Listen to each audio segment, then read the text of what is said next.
नमस्कार भाइ बहिनीहरू।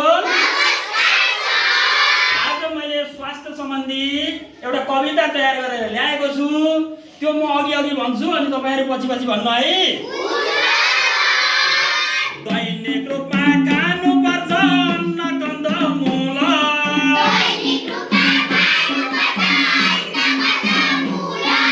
साग सब्जी गेडागुडी दाल फलफुल।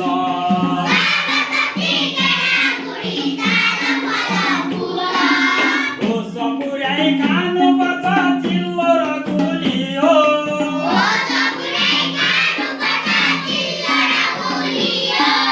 बजारका तयारी खाना अमिलो नुनिलो।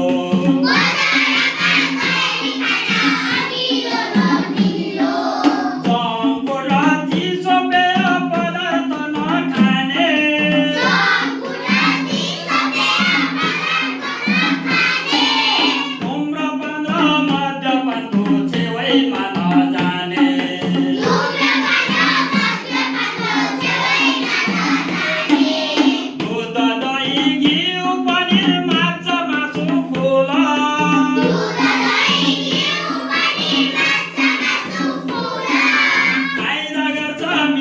खाए नगर